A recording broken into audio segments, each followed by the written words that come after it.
Gattu Chinki were very happy and were running around the house because the news was so big.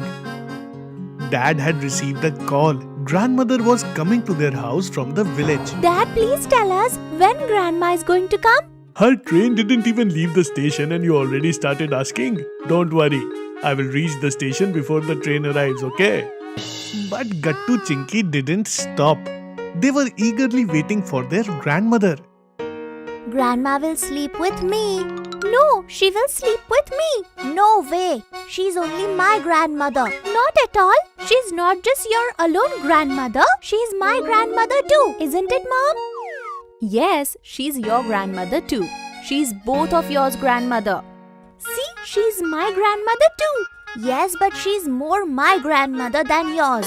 No, she's a little more, lot of my grandmother than yours. And they started fighting again. Both of them were causing trouble to their mother. Mom, Grandma will sleep with me, right? No, not at all. She will not sleep with any one of you. I have already prepared her room. She will sleep in her own room. Hearing this, Gattu Chinki started crying. Then their mother smiled and said, Okay, fine. You both ask your grandmother only, and she will tell you where she will sleep. If Grandma says that she will sleep in her own room, then... If Grandma says so, then we will leave our room and will go to sleep in her room. Grandma. Since morning you are sitting here saying the same thing. Gattu Chinki, I'm telling you, don't you bother Grandma too much. Listen to as many stories as she tells and then go to sleep without bothering her. Time flew like this, and it was time for grandmother to come home. Dad left to pick grandma from the station.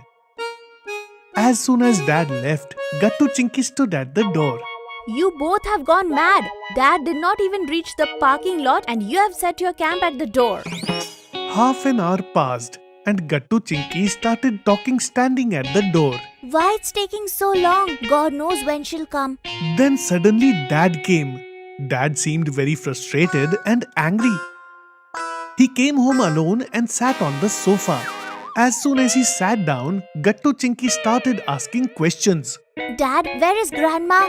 Why did you come home alone? You were supposed to bring Grandma along with you, right? Hearing this, Dad angrily replied, Sorry kids, I went to the station and picked up Grandma while I was driving the car towards home. Then?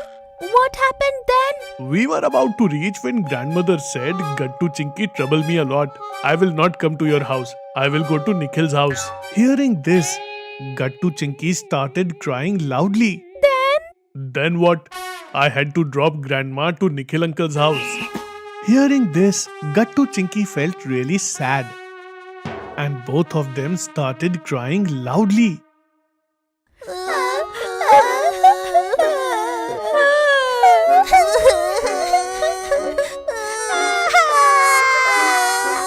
When suddenly they heard a voice.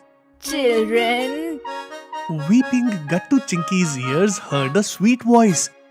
And they looked at the door. Grandma was standing at the door, smiling. The watchman of the society was standing behind her with lots of stuff. Seeing Grandma, Gattu Chinki ran towards her and started crying.